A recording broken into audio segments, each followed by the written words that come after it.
business leaders and surgeons and barristers. I see women who are going to win elections and science competitions and arts awards. Do not be afraid to fail. We can do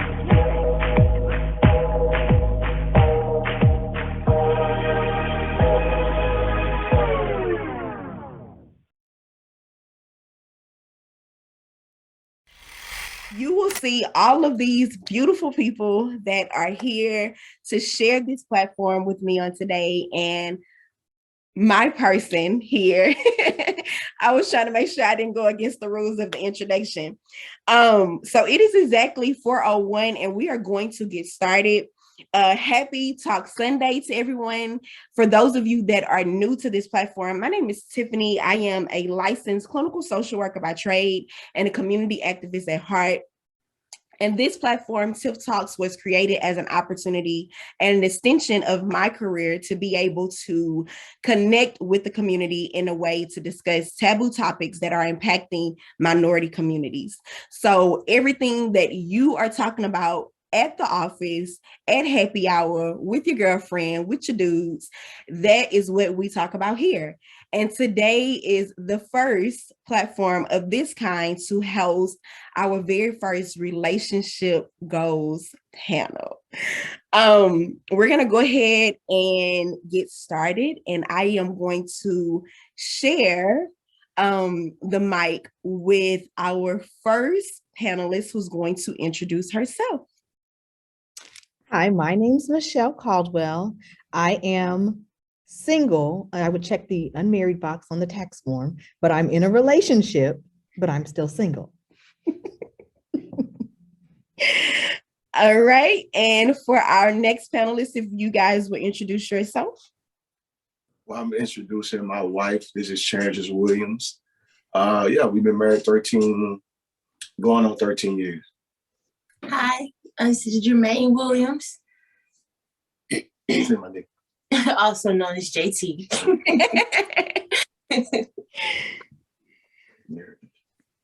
And he also is an entrepreneur and owner of the DJ 425 Productions. All right. All right. I'm Frederick Money, single. Well, hold on, I am divorced. Let me put that out there. So, yeah.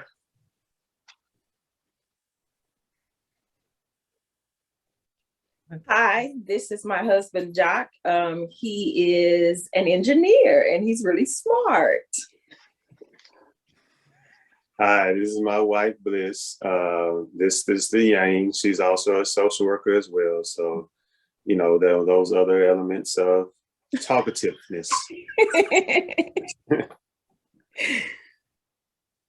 Hi, I am Kim Shay and I'm single by choice and I'm loving it.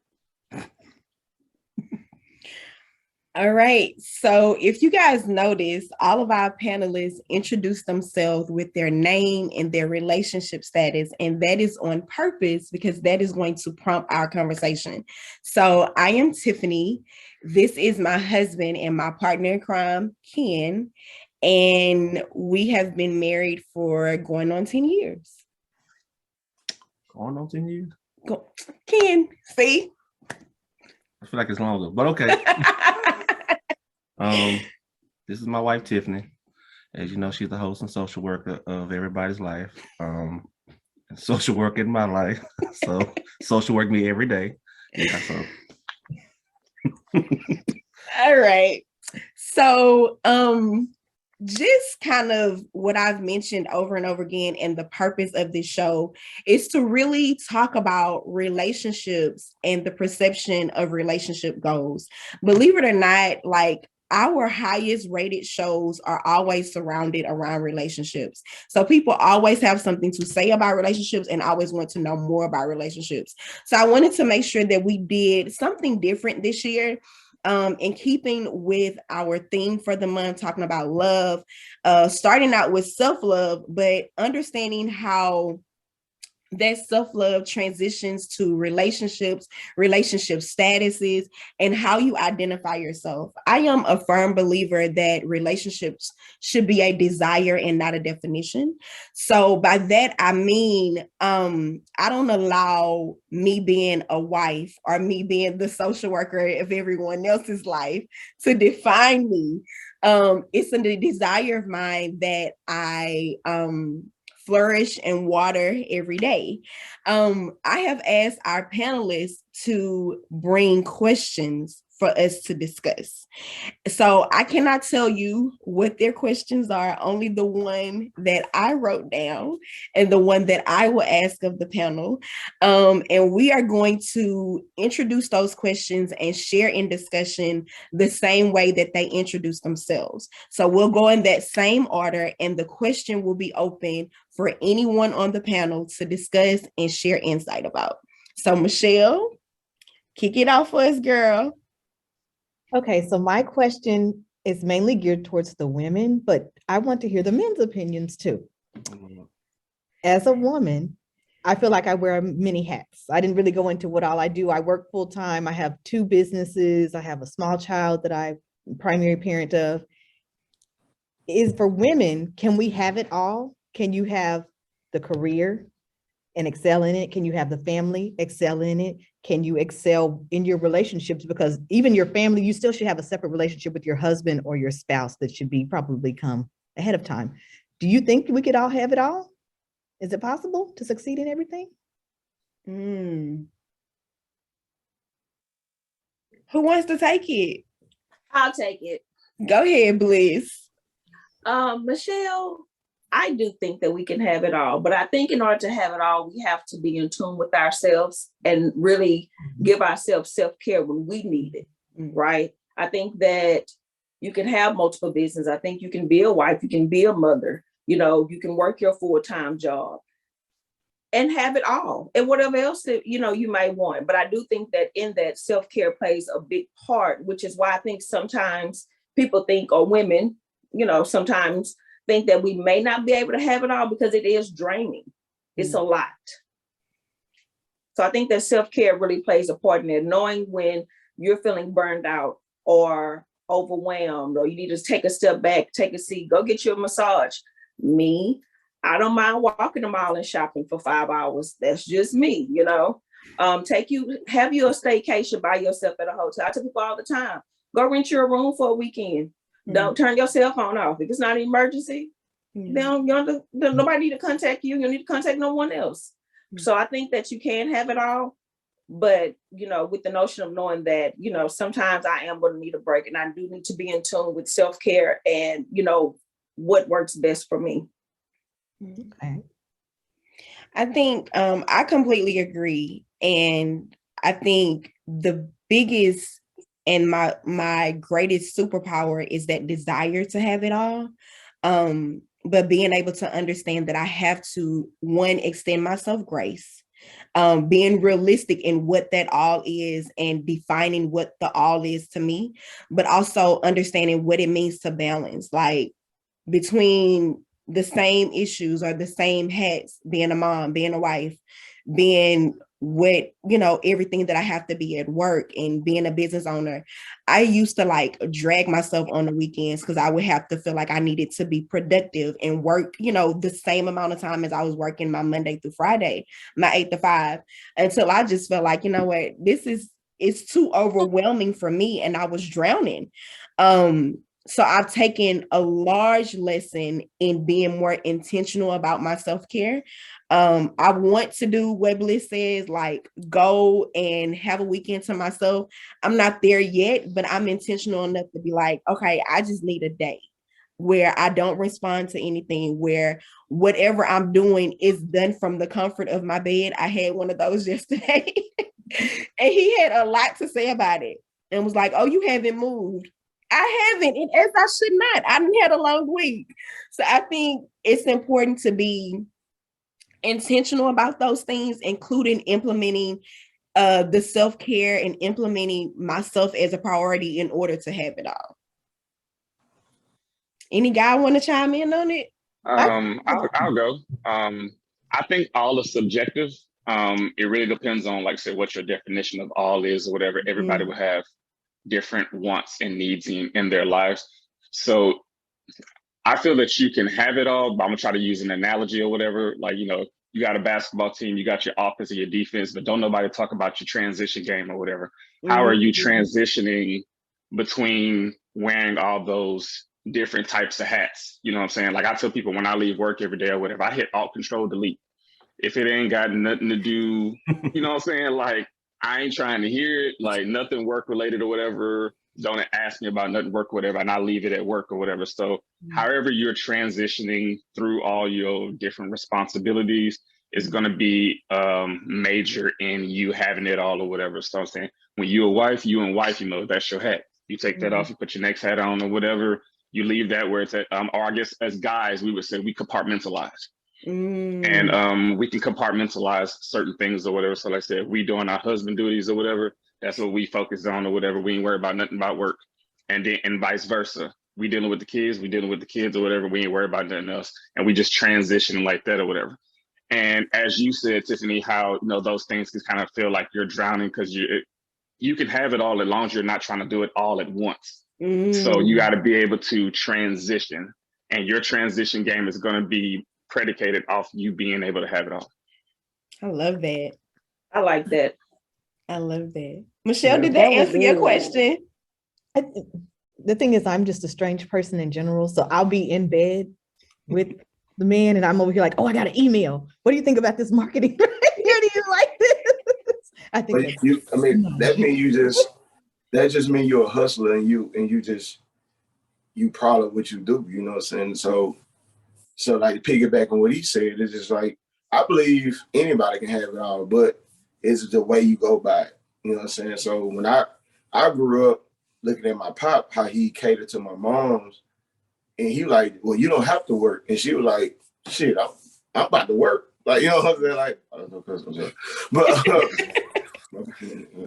she was like, my bad, child. But she was like, I'm gonna work because I want my own. You know what I'm saying? Like, because no matter how deep in love we are, 20 years from now, we don't know what's gonna happen. And I don't want to be looking back like I should have did my own, So now in our relationship, I'm the same way.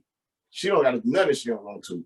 But she like, I don't listen, there's your money. I'm gonna make my own because I want what I want. And I believe like a woman should have and deserve like everything that they work towards. So yeah, and just to piggyback off that as well, to kind of bring what everyone said, you can have it all, but it just depends on how much work you're willing to put in.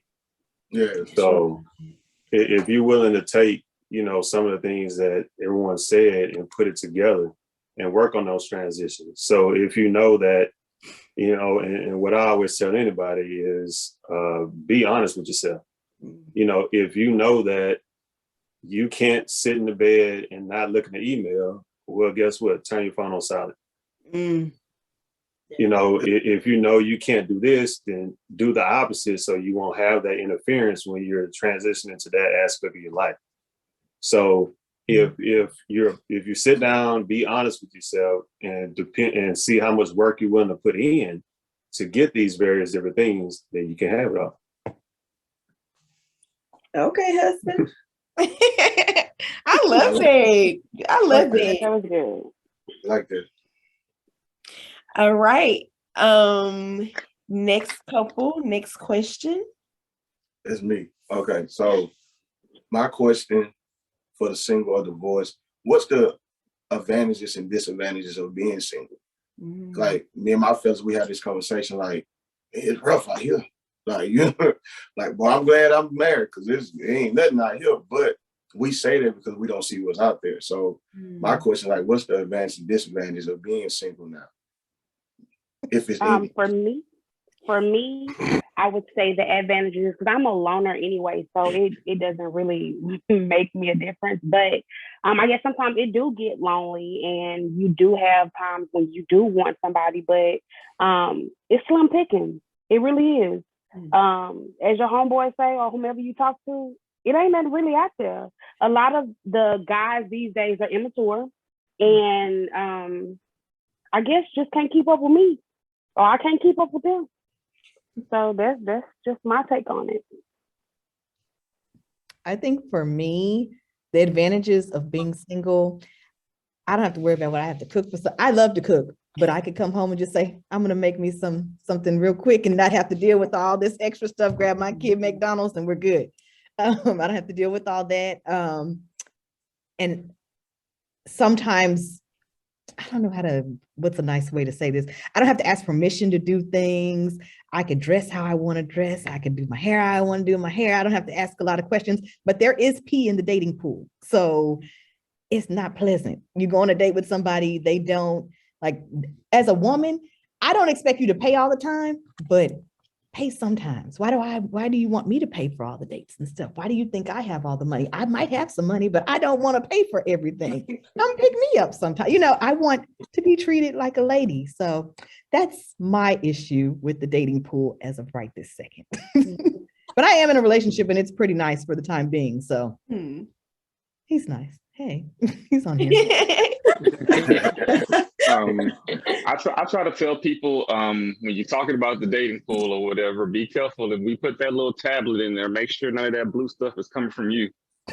If you talk about the dating pool, and that's just an analogy that I use for people or whatever. But like I said, it's not that it ain't nothing out here, right? It all depends on like what you're looking for, and are you willing to stand on what you believe and stand on your principles as far as like what you're looking for, what you're willing to accept, what you're not willing to accept.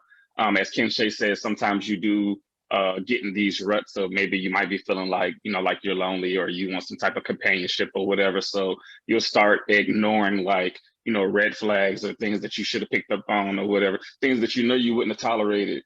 You know what I'm saying? Well, it's okay because I kind of like them, or she fine, or she got a little something working back there or whatever. So it's cool. You know what I'm saying? I'm not gonna, I'm overlook that or whatever, just for the sake, of companionship or whatever. So long as you don't sacrifice your principles for the sake of companionship, continue self-love, because self-love is an important thing or whatever. Continue building and working on yourself or whatever. And like I said, when know what you're looking for, whatever, and be able to find that in people. And then the flip side of it is that, some things that you may have like some wiggle room, because they tell us when we're getting ready to get married and stuff like that or whatever, you're going to make sacrifices, you're going to make compromises or whatever. Make sure that those don't butt heads with your principles.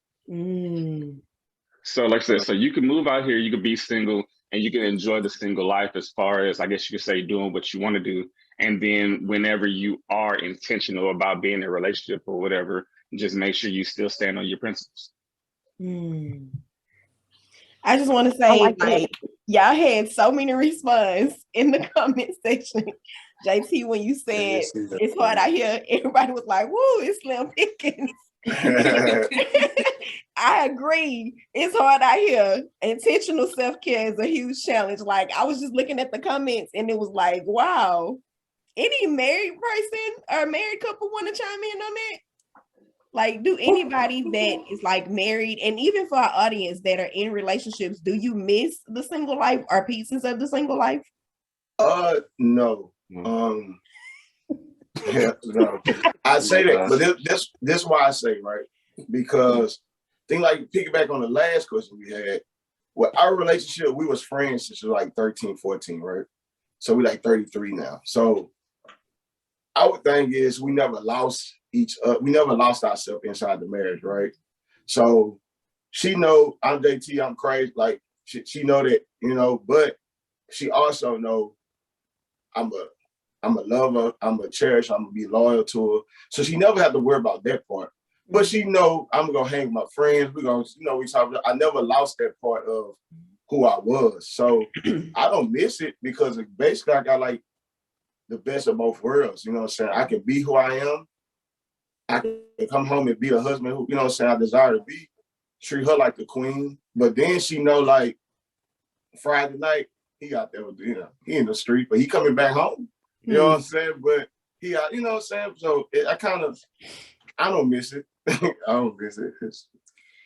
But to piggyback on what Michelle said, I have to say that makes me think when you say you can get your child something to eat from McDonald's and then you don't have to worry about cooking. Yeah. That right there, the single life, you didn't have to worry about, what do you want to eat? What you gonna cook? So that part, you gotta cook something. Yeah, I just don't know. Yeah. That's just art out. I can't deal. Honestly, we argued before we got on here because we were like, who gonna cook this chicken that we just took out there? Like, because I don't feel like cooking. I understand. Just had that conversation. Totally understand that because I'm not a fan of cooking, okay? Now, I do not miss being single. But I do have to agree with Frederick because I am a strong believer in when you are going on dates with people or when you meet someone, you should already know kind of what you are looking for. And not just, I want somebody tall, dark, and handsome or petite and pretty. No, if you know that you want to be married, then in my opinion, I feel that you should date as if you want to be married. Wow. I feel that a lot of times on first and second dates, a lot of conversation needs to happen that does not happen, which is where you find yourself in those relationships. And then you start questioning yourself like, I think that's a red flag. Or I don't think I really like him or her. But because now we are 6 months in it, it's like I'm comfortable. They treat me okay. You know what I mean? And then sometimes we see things and we probably think like, I can change them. I don't like that about them, but I can change them. And one thing that I have learned, you cannot change anyone. One thing that I am grateful for is I'm a communicator. As he said, I talk a lot, so I communicate. I never forget when we first started dating, I did something, I'm not sure what it was. And this boy called, I ain't hear for like a whole week. She exaggerated it like 2 days. It was a week. It was a week. And so when he finally decided to call me, because at that point I was like, I got 3, 4, 5, 7, 9, 10, but you one. Okay. But when he finally called me back, and I was like, what's the problem? And he was like, well, you did such and such, and I just needed time. And so right then at that moment, we both discussed it. And I said, you can't be mad at me or have an issue and you don't tell me what the issue is or what I have done, because then you're not giving me a chance to correct it. Yeah. But then I understand that he needs time. So we compromised. We made each other in the middle. If I do something, he pulls my coattail on it immediately. And then I give us time, maybe a few hours, a day, and then we come back and we discuss it. But most times, a lot in relationships, I think that initial communication is very key, and a lot of people don't have that, so they do find themselves, in that relationship that they're not happy in, I'm gonna say. Wow, that's good. That was a lot of gems all in that one. That one conversation or that one discussion. And Bliss, you better not be taking my question for the group, because it's surrounded around that what you just shared. So I'm gonna wait my turn. One of the comments on our feed said, yes, you should be intentional about that too, referring to dating. So that's good. That's good. All right. Who's up for? Did that answer your question, JT? Yeah, for sure. Who's up for the next question? I believe it was me. It was the same. Well, not the same as JT. It was different, but it was more like how we're having a conversation about relationships right now. And anywhere you go, if you're on the internet enough, or if you're on your phone enough, you're seeing everybody has their own opinion and their viewpoints about relationships and the dynamics within relationships or whatever. I guess you could say male to female dynamics or whatever. So for the single people and for the married people, whatever, how are you guys navigating that when it seems like as we move through time, it seems to be changing or shifting? Man, mind your business. At the end of the day, when it comes to single people, you have to mind your business. because everybody had different viewpoints, but that's not your point. Mm. You can't push your belief off on me like, oh, I feel like your husband should go out all the time. Well, that's him. That's what he like to do. That's what's gonna make him happy. He gonna come home at the end of the night. Oh, I feel like she should have girl trips. That's what's gonna make her happy. Like, keep your business to yourself, and it'll keep you married longer. Hello. I 100% agree. I 100% Another agree. thing that I learned. I'm sorry, Jock. Go ahead. Oh, you want to go? You can go. Go ahead. I'll go after you. Okay. One thing that I learned throughout Ken in our marriage is that we both evolve and grow at different places, areas, and spaces in our lives. So what that looks like is very differently. Like, who we are today is not who we were 10 years ago, is not who we were 3 years ago. Not who we were 3 months ago. but I think with that, our core values in our relationship, like you said, Bliss, talking about those things, having that open communication from the very beginning, are those things that has sustained in our marriage, sustained in our relationship. We were friends for a very long time before we even started dating, before we even thought of each other as husband and wife. And I say it all the time, like that friendship that we built, that foundation is what has saved us. Because even when, we are at odds, or when there is friction between us, I have to consider, like, I don't want to lose my best friend. Like, I don't want to lose my person. So for me, when it comes down to other people's opinions, I agree. That's other people's opinions. What goes on in our house, our marriage, in our relationship is us. And as long as we can agree on it and we are okay with it, then whoever, everybody got an opinion, just like everybody got, Yeah.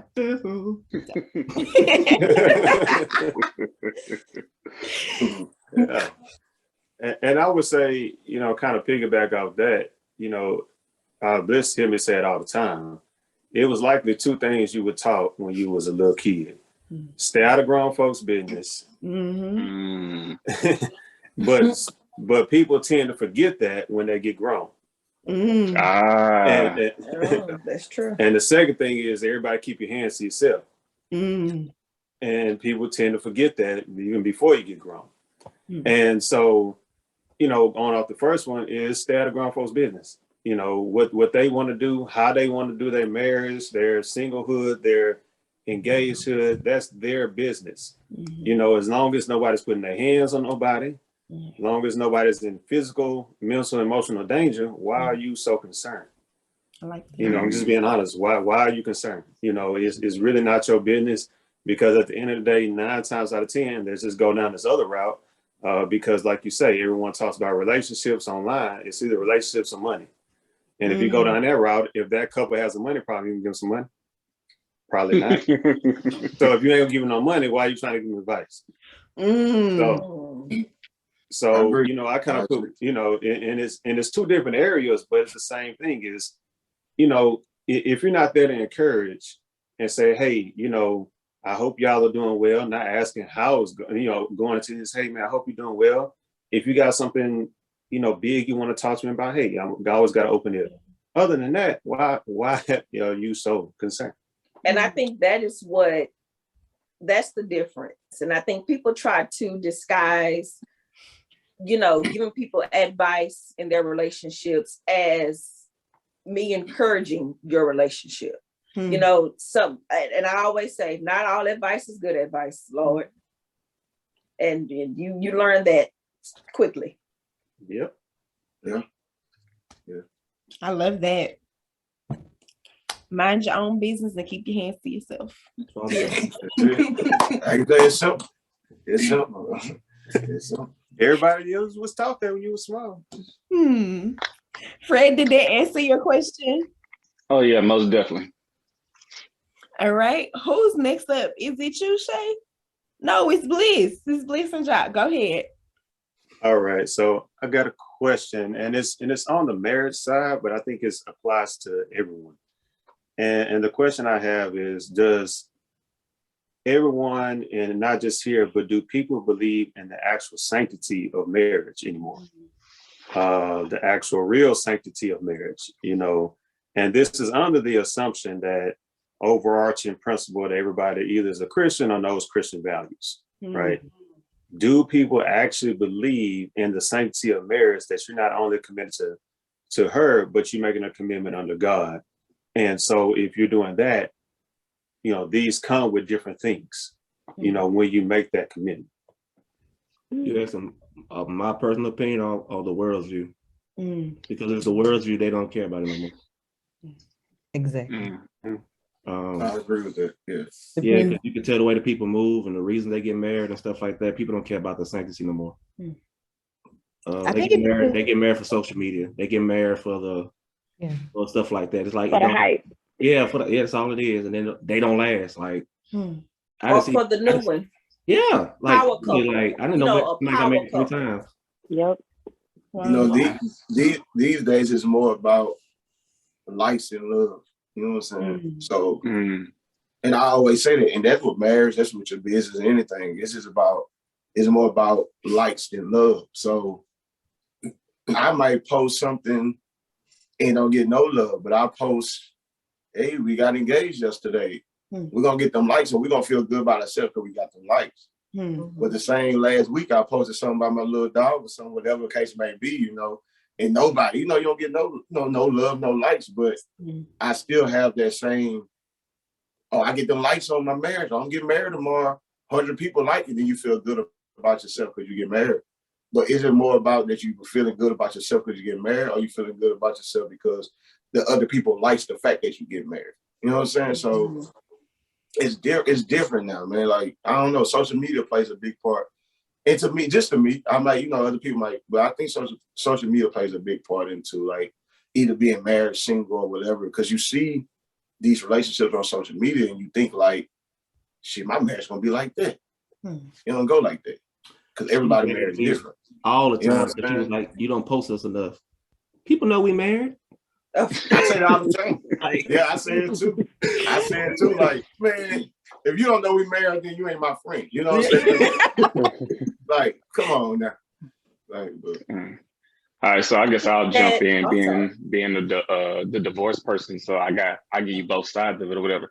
Personally, like I said, I do believe in the sanctity of marriage or whatever. I was highly disappointed in how my situation turned out, and that's because how I always, you know, viewed marriage or whatever. I was like, you with me, you stuck. You might as well just, you know, get over it. But it didn't work out that way.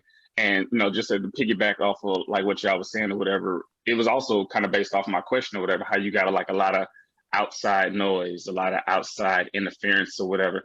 I said there's 3 big flexes on the internet right now. It's home ownership, whether you qualify or you could do it or not, marriage and relationships or whatever. Now everybody traveling, everybody on vacay or whatever. And people want those dopamine hits. They want those clicks. They want those likes or whatever. And they're not actually, they don't know everything it means or all the effort it takes that you put into owning a home. They don't know all the effort and all the energy and everything that it takes that you need to put into a marriage or whatever. I mean, yeah, you can drop some money and go take a vacation or whatever, but is that money that you could have been putting towards something else to like further your life goals or whatever? Or you just about to go out here, snap all these pictures and you might have had a good time. I've been to like 6 different places and I ain't got not one picture because I'm in the moment. I'm traveling. I'm enjoying myself or whatever. It's not just about, oh, see me, here I am doing this thing that everybody else is doing. So I think when people are out here just trying to get that, they're not really respecting what it is and what it means, and that's marriage included. I want to piggyback off of Frederick. So one thing that I have observed on social media, because I agree with JT, social media plays a big part. But one thing that I've seen is, and this is just my opinion, that like we all agree on, people are not getting married for the right reasons. Now it has become that you have money, I have money, let's be a power couple.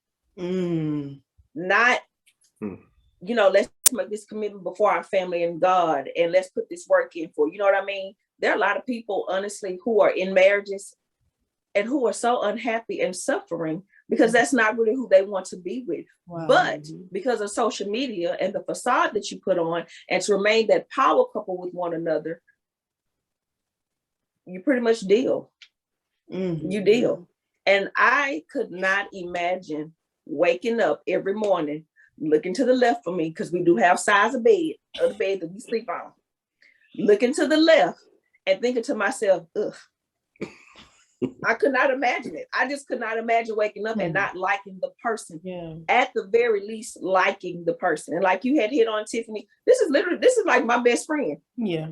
We had said a long time ago before we even got married, if we don't make it there, you still want to be my friend? Because I kind of like hanging out with you all the time. But I really could not imagine. I think that there are a lot of people who are in those situations, but because of trying to maintain their social media presence, trying to continue to just build financially, but there's no other substance besides finances, that a lot of people are unhappy in their marriages. Yeah, and that's the same thing about too, like you said, people minding their business. And I believe in relationship, marriage, single, divorce, it's up to us to keep people out of our business, right? You see it all the time, people get on social media and she getting money. Hey, it's like, you see that and you be like, tomorrow you're gonna be like, I love her so much. You know what I'm saying? But you open that door of judgment. You know what I'm saying? You open that door of communication, like you just talking about it yesterday, but what happened? You know what I'm saying? So I think we have a responsibility, but too, that we have to stop that initial invitation of people in our business. You know what I'm saying? Like, because we do it all the time. We might do it intentionally. We don't do it intentionally, but we do it all the time, because some people use social media to vent. Well, man, hey, listen, I don't know how long I'm going to be in here. And then tomorrow we see y'all hugged up. Like, you just said you was about to leave. You know what I'm saying? So I think we got to stop throwing that out there too. You know what I'm saying? Giving people that opportunity to put their commit. You know what I'm saying? That's how I believe too. Yeah. I think Michelle, that you were going to say something. Yeah, I think that I don't know if all of y'all follow me on social media. I'm kind of wild. But I make a point. I'm in a relationship, but I feel like my social media is not his social media. So sure. I'm not going to talk about him or our relationship or even post you on there, because you have your own social media, you do what you want to do, but I want our relationship to be private. And if I have a problem with you or need to communicate with you, I'm going directly to you. I'm not going to the internet. I don't want nobody else's opinion. I want to deal with directly with you, but that's how I run my single relationship. Yeah.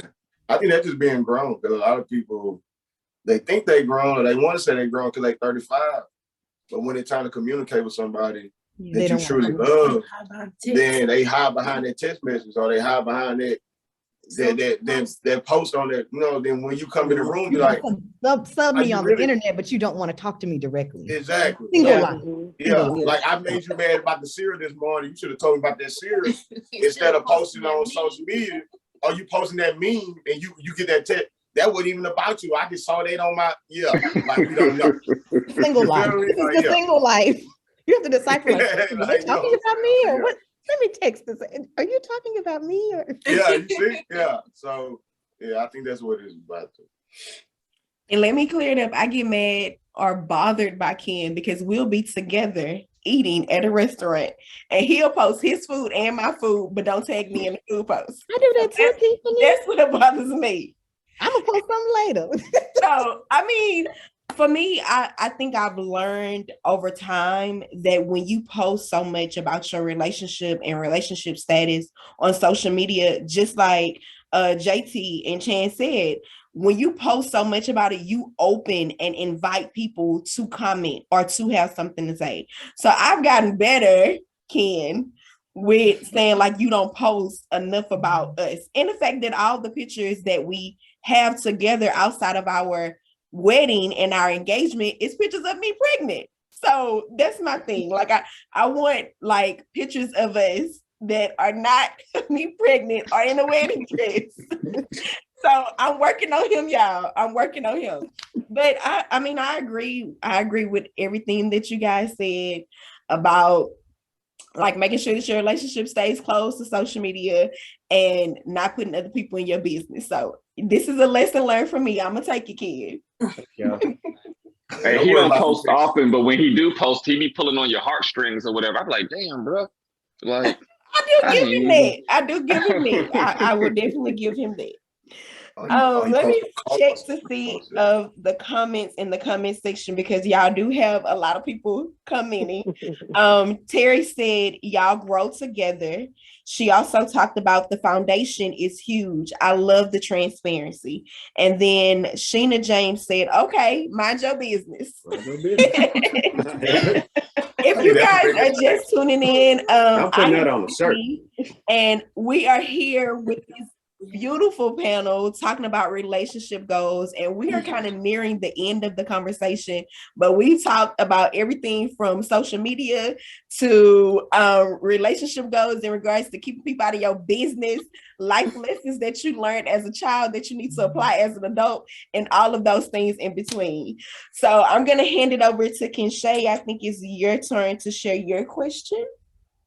I have a question, but it was already answered, but I'll ask it again. So for me, as a single person, it's hard for me to allow people in my space. Like, I'm not going to say that I get tired of people quickly, but as married people in a relationship, but still single person, and that previously was divorced person, how do you continue to wake up and say, I like you today, I love you tomorrow, but how do you maintain that spice or that kick? Because I don't get bored fast, but I get bored fast. It's really about, like you said, about the space. You got to give each other space. Like, if you constantly with each other, on top of each other all the time, then shit, by Saturday, you're going to get tired of each other, So it's like, we give each other that space. Like, frankly, we busy a lot. So, like, last week, we didn't see each other at all until dinner time. When I woke up, she wasn't here, and we came together at 7. We finally saw each other. But when we see each other, it's like, man, what's up, girl? I ain't see you all day. You know what I'm saying? So we give that time, or like, I'm busy and I gotta go out of town. I come back, and she be like, oh, I missed you. You know what I'm saying? So you gotta give that time, I think, to find each other away from the marriage, and then when y'all come together, you be like, oh, you looking good. You know what I'm saying? Like, what's the deal? So it's just like, you got to find that time to like actually miss each other. And that will keep us going. We find time to miss each other. You got to live your own life. For sure. Yes. Yeah. You have to live your own life. You have to have a life outside your marriage for yourself. I agree. Because if not, then you always don't worry about the other person doing it. That's gonna create friction and all that crap. So yeah. I mean, like they said, piggybacking, live your life, find time for yourself, personal time. Because work and everything else, the kids gonna get in the way, bills gonna get in the way. Get away. Then we be like, damn, I missed that woman today. Where's she at? What's she doing? Like, yeah. Then we come looking for you, So you stop texting us when we going to the store, and we just going to the store. We coming back. We just at HEB. Like little stuff like JT, because guess what? I'm not gonna lie. If he said I'm going to the store and I'm a couple hours past, I'm like, well, let me just text him, make sure he ain't dead on the side of the road. It's a lot going on in this world. That's all I say is, all I be like, you okay? He put bet. That's it. Yeah, I mean, I agree with what everybody said. You got to give yourself time and also spaces. So one of the things that I still remember when we did marriage counseling first, and it was a older guy. He'd been married almost 40 years, right? Mm-hmm. And one of the things he said was that he would get home and they would have dinner, and he would literally say, "Which TV you watching tonight?" And so he would go into one area and she would go in another. If he wanted to listen to some music, he would go over there, this and that. And so I learned then, and it hit me, but it didn't really hit me, that you got to have your own space, do your own things, do your own, like right now, we sitting in a man cave, right? Yes, we are. And so I come up here probably, I don't know how many times during the week by myself, watching whatever I want to watch, or I'm in the backyard smoking cigar. And, you give yourself your own time, your own space to do whatever you want to do. If you committed to your marriage, then your partner already know you ain't doing nothing crazy. You just minding your own business. So whatever you like actually doing, it doesn't matter what it is, like I could be outside working on a car, or I could be looking up. I'm still a little nerd too. I could be looking up some nerd stuff. Well, I'm not bothering you, so she's gonna be doing whatever she want to do. And I tell people all the time, we can sit in the house with each other and 2-3 hours pass by and we don't have to say nothing to each other. And we both are okay with that. We're okay with that. Neither one of us are one of those smothering types, honestly speaking. But like everyone said, you do need your time to miss that person. And I also believe that in order to make it work, and in order to look over, like you said, to say, oh, I still like this person, I still love this person, I really think that you have to have in your mindset that that person is giving 100%. So I need to be giving 100%. There's never no doubt in my mind that Jock is not giving 100%. I don't put them thoughts in my mind. That's good. I move as though he is. And so I'm giving 100% as well. So I like that. Yeah. I'm gonna piggyback off of that. Like I said, I think that I stay in my own personal bubble or in my own headspace or whatever. So I like the idea of being able to be with somebody and to just be. And if we're occupying the same space, I don't necessarily get tired of a person. It's more socially draining for me to be out and entertaining, people, or just to be out in the crowd or whatever. But somebody that I don't mind being in my personal bubble or whatever, I don't feel that same strain or whatever, because that energy is always being constantly reciprocated. So that's one thing that I could say, that if you are with somebody and, if you took the steps to select that person and be with that person, and that is your person or whatever, that energy is going to be constantly feeding you or whatever and not draining you. And then whenever you are away, you take your time to do your own thing or whatever. When you come back, you're still being fed by that same energy or whatever. I want to be able to look over next to me or just look across the room and be like, yeah, that's bae right there. That's my baby. You know what I'm saying? Because you still get that same energy. So it's especially with being like an introvert or whatever. But like I said, once I let you into my bubble or whatever, like you there. So I'm not necessarily feeling the type of way when you're gone. I'm not necessarily feeling the type of way because you're in my face all the time or whatever, because I know I'm constantly being fed that energy. I like that. That's good. Yeah, I believe like men, we don't say it, or a lot of us don't say it or put it out there because you don't want to think you soft or whatever like that. But man, men like love too. Men like love. Men love to love. You know what I'm saying? Especially you have your woman like me. When you look at your lady, like it's a feeling that we get like, damn, that's mine right there. Like, you know what I'm saying? We love to love. And it's crazy because these days, like on social media days, if you're not bringing this money in, you ain't paying for this, you ain't paying for that, you know what I'm saying? You're not a real man.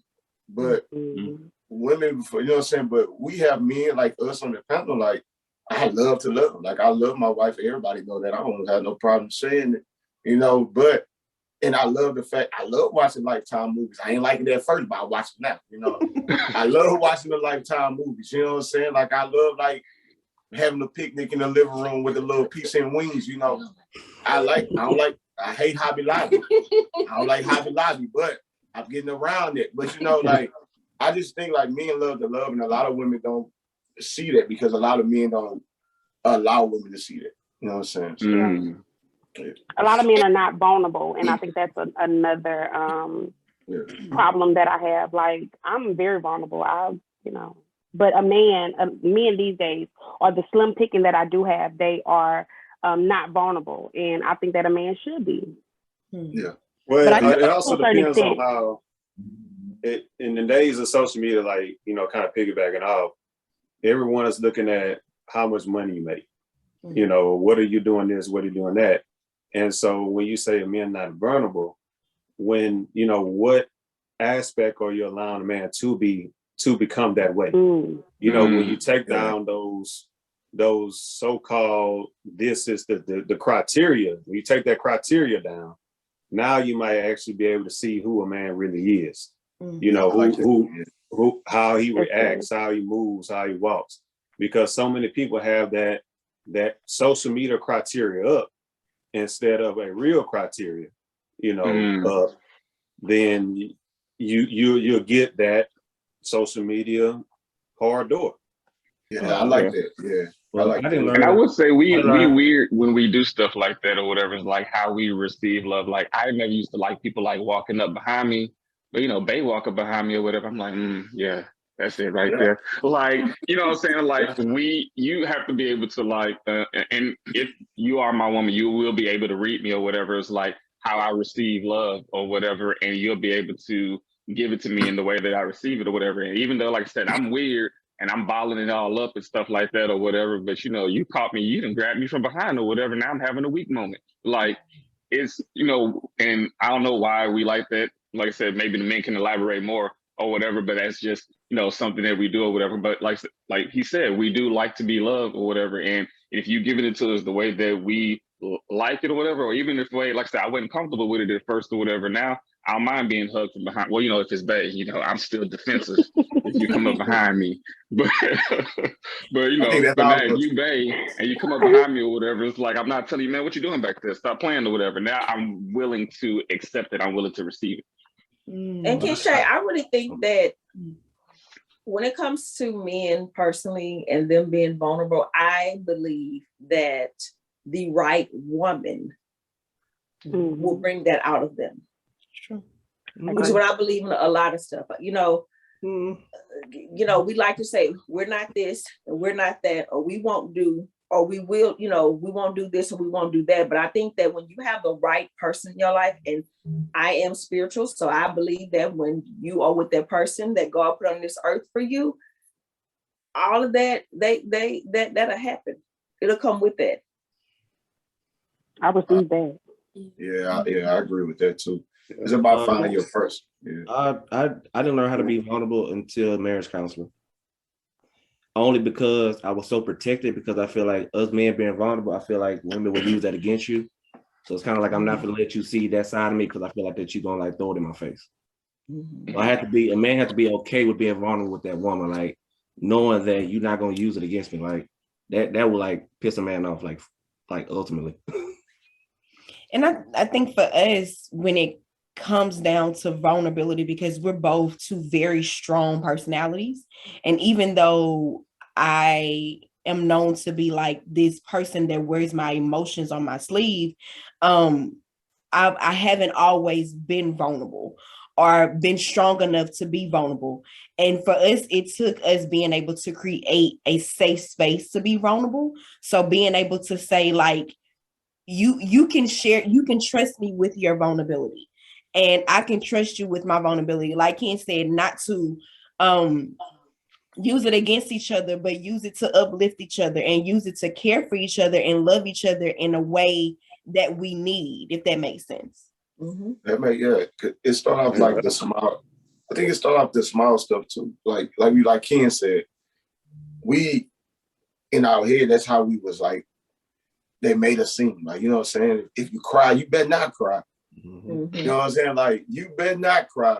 And you be like, so when I was with her, I'm like, if something is bothering me, I usually go in the restroom. I drop a couple of tears, I wipe it, I come back, yeah, I'm good. Like, what's going on? So it's like, now, if I'm watching the movie, I'm crying. I think after that 30. When I hit that 30 mark, I was like, man, I cry about everything. It don't matter. But and some of y'all know me on the panel. Y'all know I'm crazy. But when it comes to her, she see that soft spot that a lot of people don't see. Because I don't allow people to see, like, everybody see JT, right? Everybody on social media, DJ 425 see JT. She see Jermaine. And I don't let nobody see that. You know what I'm saying? So that's who she see. So she see the flowers and the picnic type of guy, or she see she see that, but I don't let everybody else in on who that is. Michelle, you were gonna share something? Oh, I'm sorry, Chan, go ahead. Oh no, I was just gonna say, but since we knew each other from high school, we've seen each other, learned each other, and we grew as friends first before we decided to get into a relationship. So some of the stuff, like as you grow, the more and more you do see the person different. You do understand. Sometimes we can give each other the eye and like, all right, it's time for me to go sit down. I'm gonna go in the room, you go in the room. So you start to grow together and see things together or different, however, but you can read them as the more and more you grow. That's good. I agree. Michelle, you were going to share something? I was going to say, can share my advice to you being a single person. One of my first questions was, how do you handle space? Because sometimes I need my space. I have a lot of things going on. I can't text or call you and be on the phone with you all day, every day. How do you want to handle communication? That's one of the first questions, like on the first date, that I have to ask, because if it's not going to work out within that, then we could just move on. Otherwise, they're going on dates, and then the person's getting mad at you because you're not loving them the way they want to be loved in their love language, when that's not how you operate. So that's just my first thing I would ask them. How do you handle space? I don't need you to move in with me, but I might need to see you maybe once or twice a week, but I don't move in. Okay. I think you should love yourself before you get into a relationship. And so I think that's why I think you should love yourself before you love yourself before you love anybody else. So like you said, self-love, self-care, mental health awareness, all that stuff plays a part in you knowing who you are. You know what I'm saying? Because you don't know you're going through it until you get in a relationship and it's too late. You didn't know you was going through depression because you never actually faced it, you know what I'm saying, before you got into the relationship. And now you're going through depression in this relationship, and now your significant other look like, well, I don't know how to help you because you never helped yourself. Right. So I believe you have to love yourself before you go in, you know what I'm saying, get into a relationship. Yeah, and just as another married guy talking, take, especially if you got over that first communication barrier, where you first said, hey, we're going to communicate, we're going to talk. Well, sometimes it may take somebody longer than others. So as long as you get the small victories, they eventually add up to you winning the race. So as long as a person is trying, as long as you see, okay, well, they kind of let me in, or something simple like, hey, they really had a hard time at work and this person really made them mad, and they came and talked to me about it and talked to me about the whole entire thing about it. That's something small, this and that.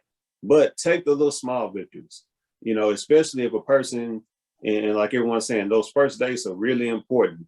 And y'all discussed it, you got over the hump, okay, we're gonna communicate. Hey, after a month or two, hey, we kind of actually like each other. And so you can't go to the extreme of, oh man, they're not letting me in. Well, as long as that person is trying, because you never know a whole person's background within the first couple of dates. So as long as that person is trying, take the small victories. I like that. Good. Yeah, that was good, y'all. I like that. So for the last and final question, so a little kind of, I guess, background about my question. I have a very close friend that is single, that have had like relationship potential, but not fulfillment within a relationship. And I joke with her all the time because I'm like, you need to understand what the difference is between being dateable and marriage material. There's a very big difference. So my question is, what do you guys, and this is to both the singles and the married couples, what is the difference, the main difference that you find between being dateable and marriage material? That's a good one. Good question, Tiffany. That's a good one. You even have me stumped. You can tolerate. Like, I can tolerate you, I can date you, I can deal with you here and there. Being married to me, and I got to spend my life with you. I can bring you home to my parents. I can bring you around my family in my inner circle, my inner peace. So I think that's what I'm getting from it. Dateable is tolerable.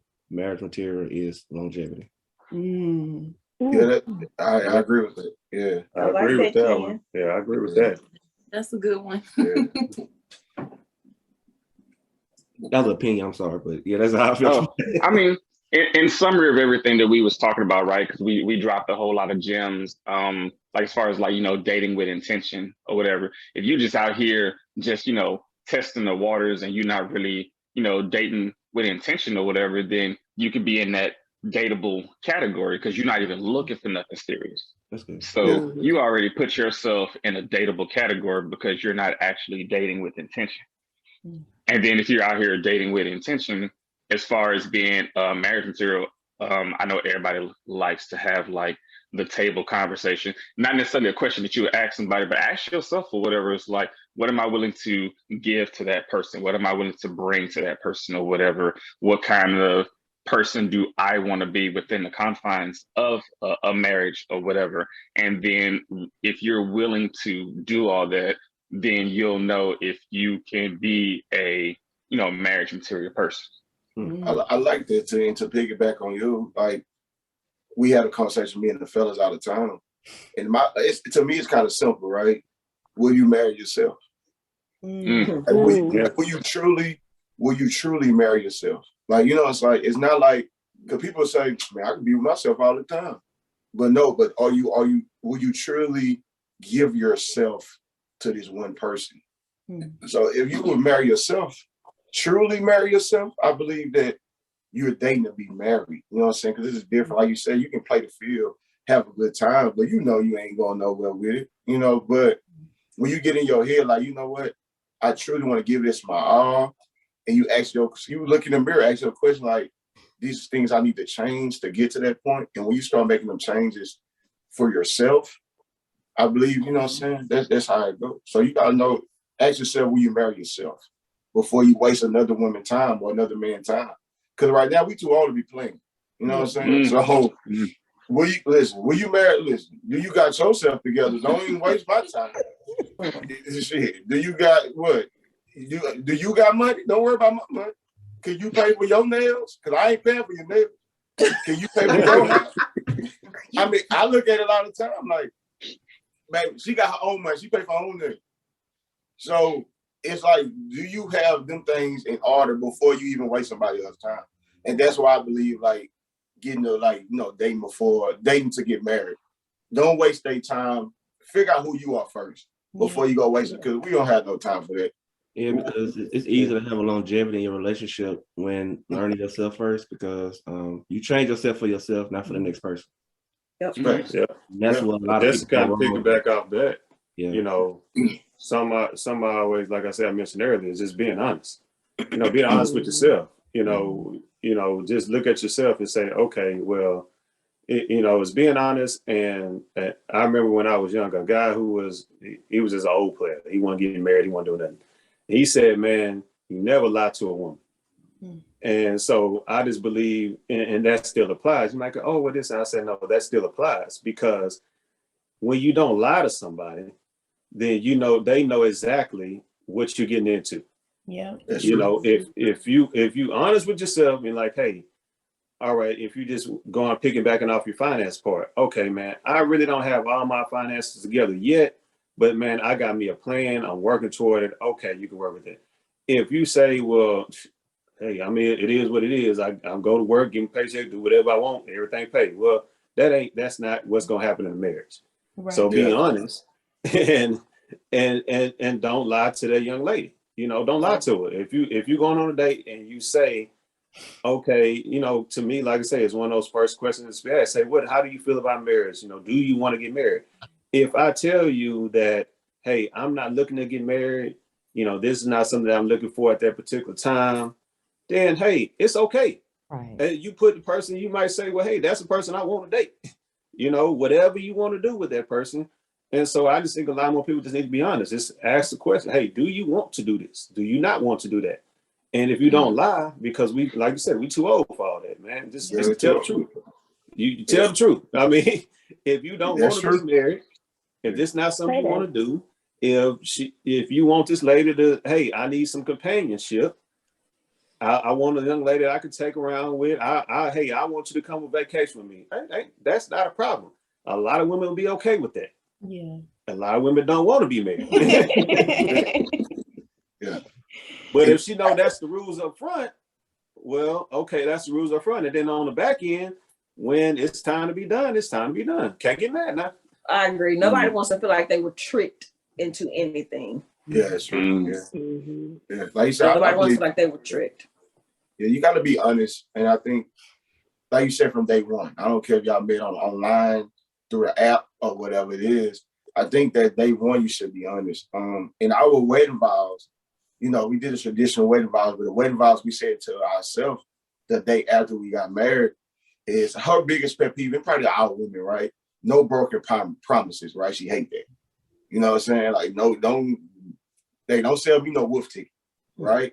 So my vows was always to keep my promises.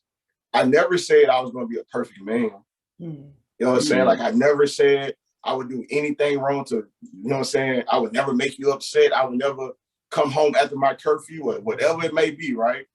I never said that. The only thing I did was promise her I will always, you know, cherish you, take care of you. I told her day one, you would never have to work because they're just who I am, right? So 13 years later, I kept all my promises.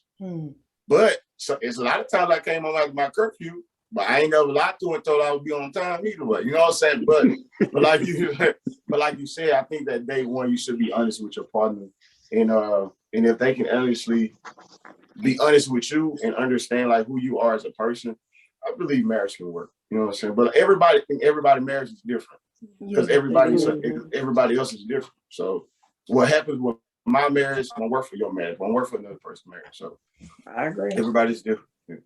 That's good. That's good. That's real good. For me, I think so often people quantify the qualities of people versus the character. And I've said that, and I've had this conversation with my friend. Like, you can have your checkoff list, what you want your person to have, but what is that person that you're dating, that you're intentionally dating or intentionally trying to get to know?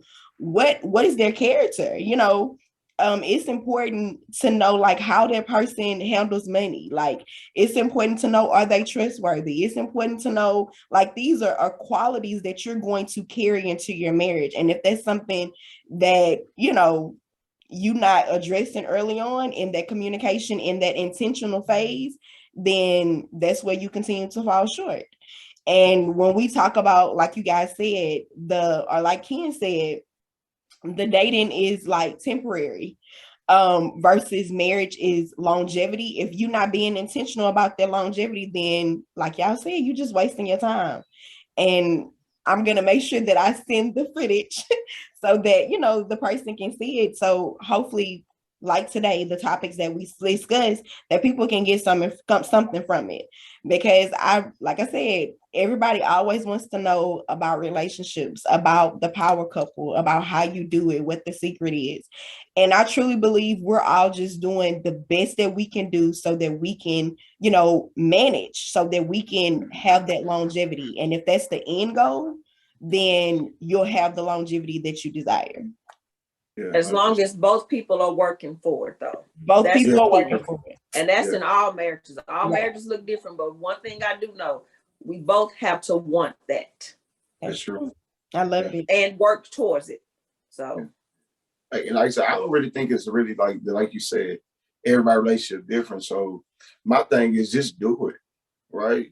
You can't, you can't have step marriage, right? You just got to be all in or you're not.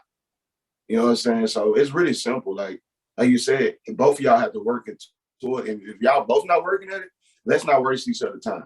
Yeah. You know what I'm saying? So we both not doing it. Everybody say marriage supposed to be 50-50, but that's our relationships, right?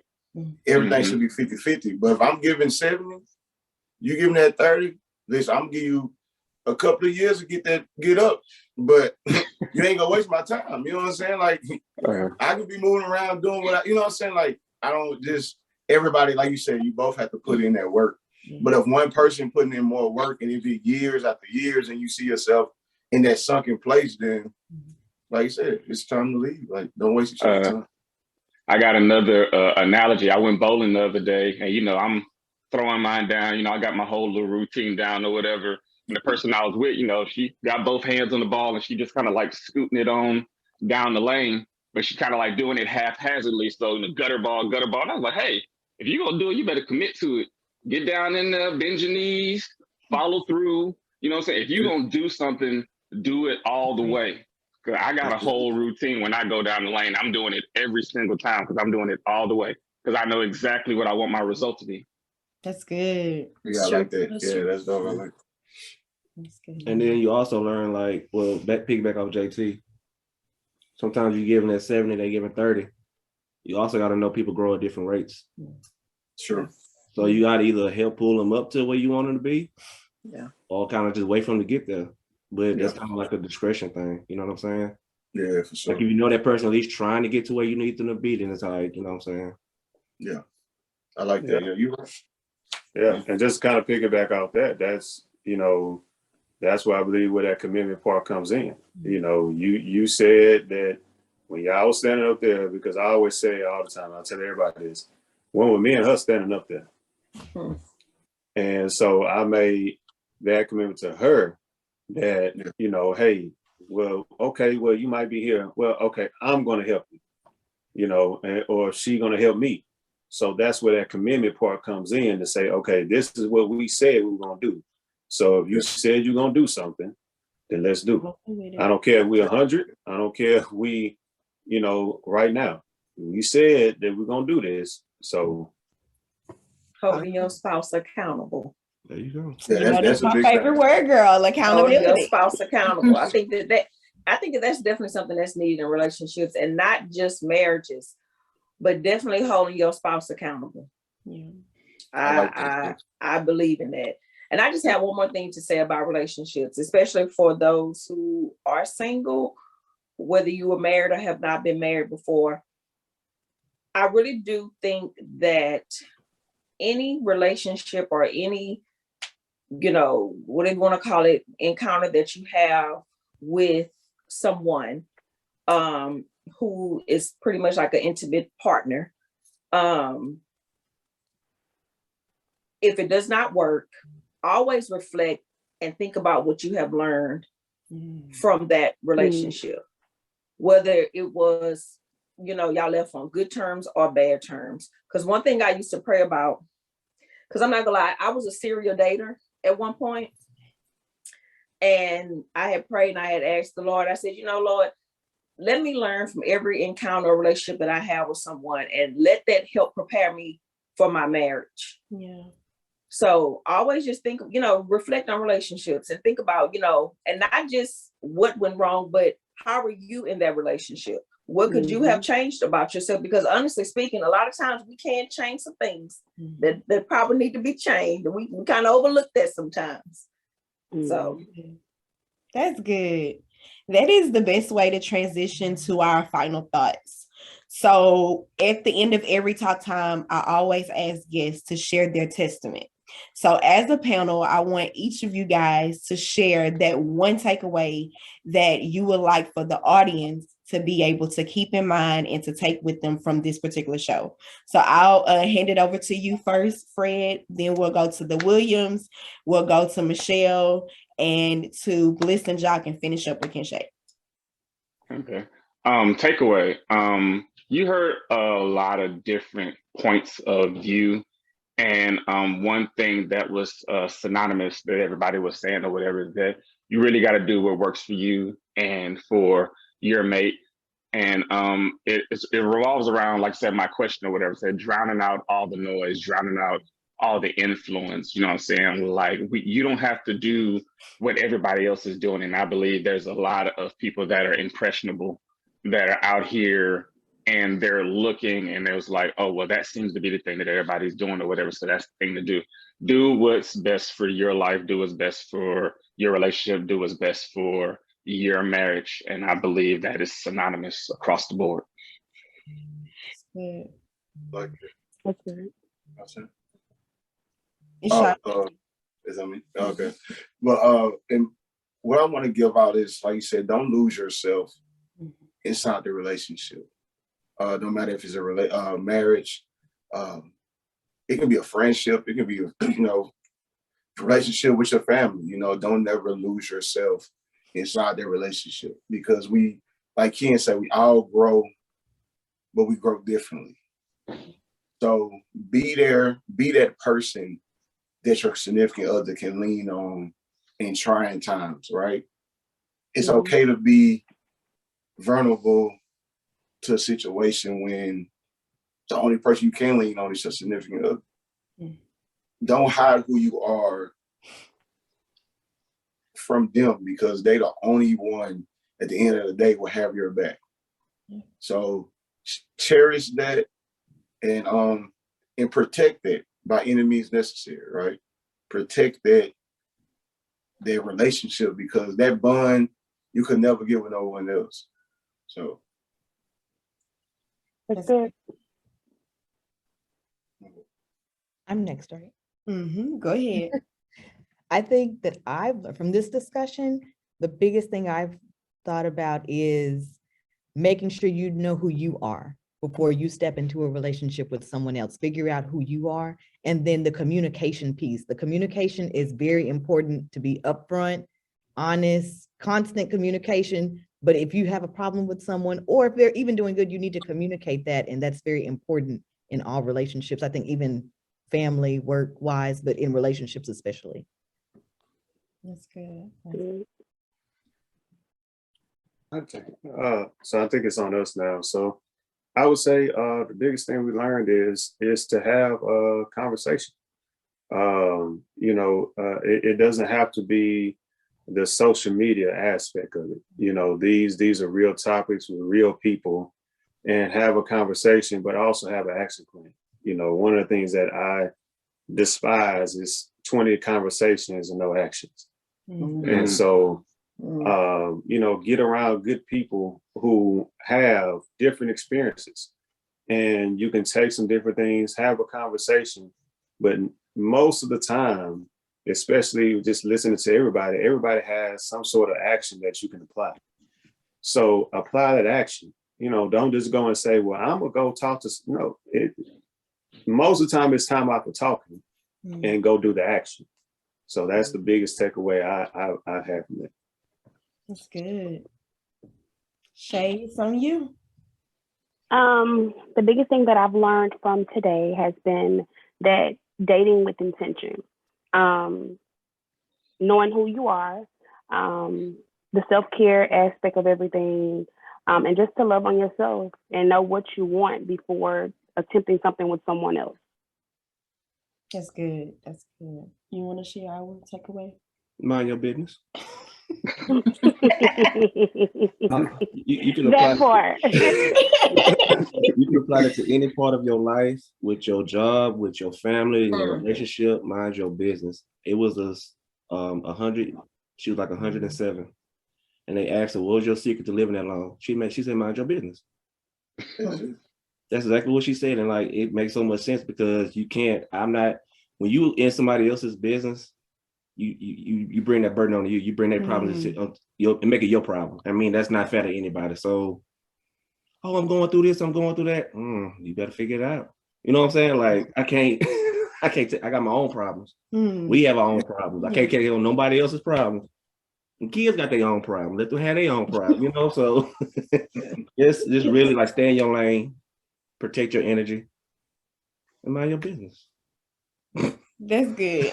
I'm gonna leave it there as our testament, because that was good, and I will take it. And I tell you that the people in the comment section are blowing up with all of you guys' takeaways and with your testaments, from honesty is the best policy to yes, I agree, don't lie. So I'm with Ken, mind your business. All caps.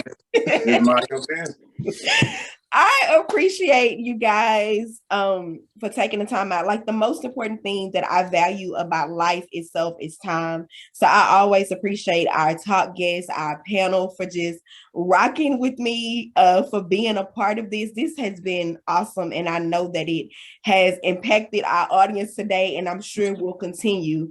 The purpose of Tiff Talks has always been to initiate conversations, to initiate connectivity, and our audience have so much to go off on. I know Shay is gonna come back and be like, we need to do a part 2. So I appreciate all of you guys as panelists for being a part and for rocking with us.